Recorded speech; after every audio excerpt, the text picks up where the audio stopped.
Hi everyone, this is Tina from Rehatch Designs.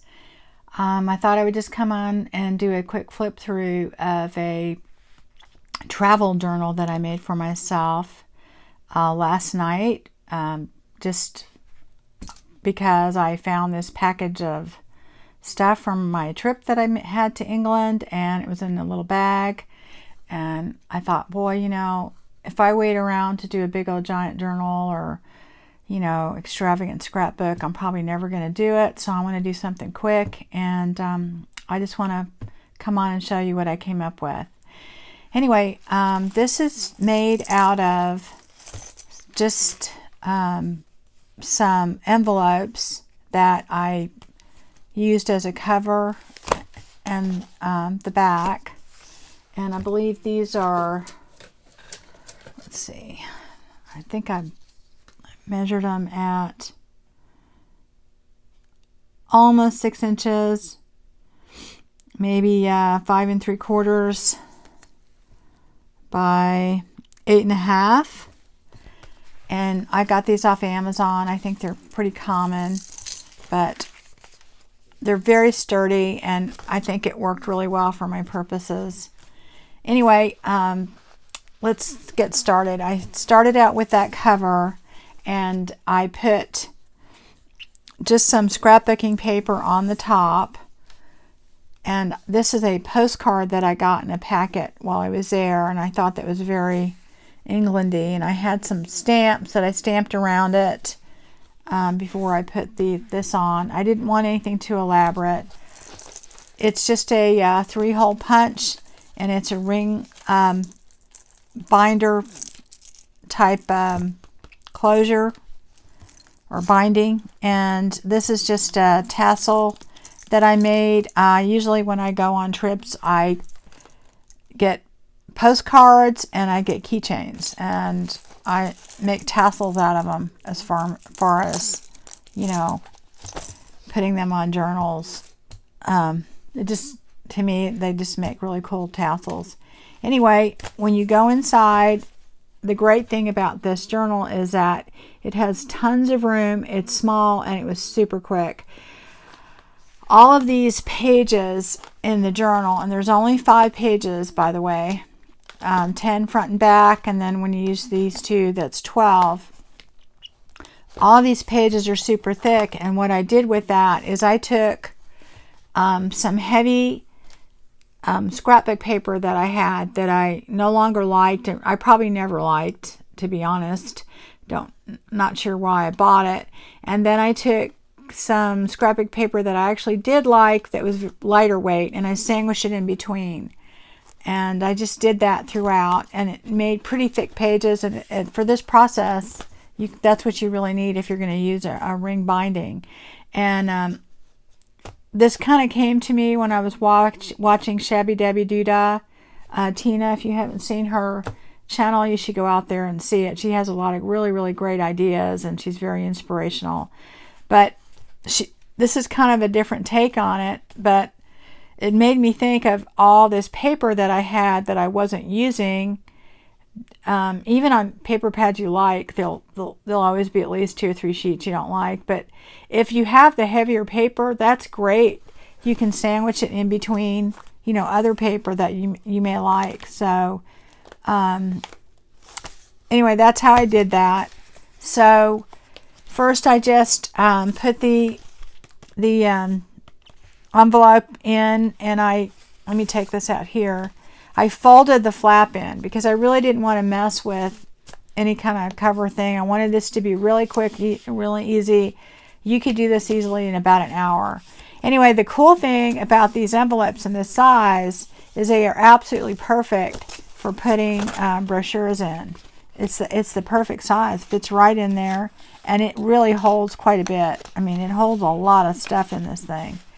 I took the postcards that I had, and I made pockets out of them and sewed them in. I did sew around these pages. I glued them together, each page together.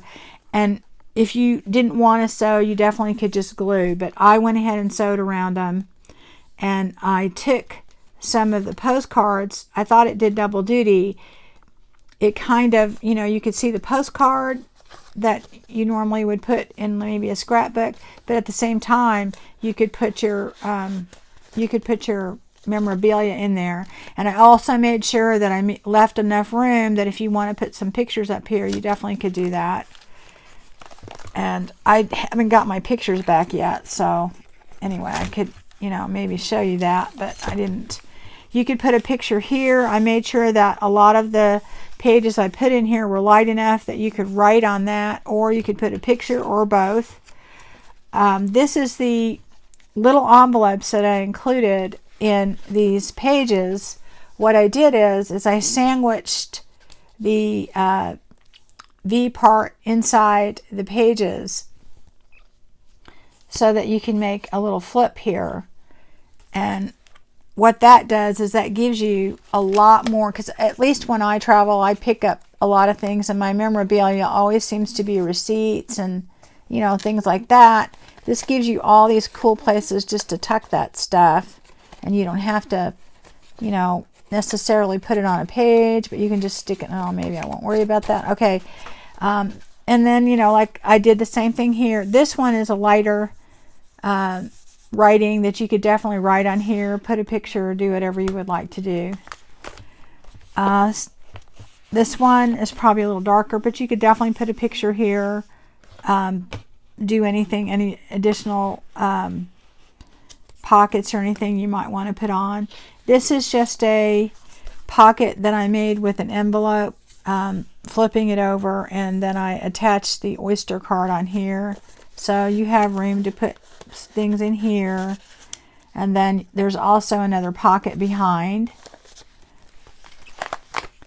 This is just a little tiny, you know, flip thing that I made to put on here. Not super fancy, but the cool thing is you could still put a picture under here, or you could write on that if you wanted to. Here's another one of those flips, and each one of these little flips is done on a different part of, you know, the bottom, the top, the middle, just to kind of give it some more interest.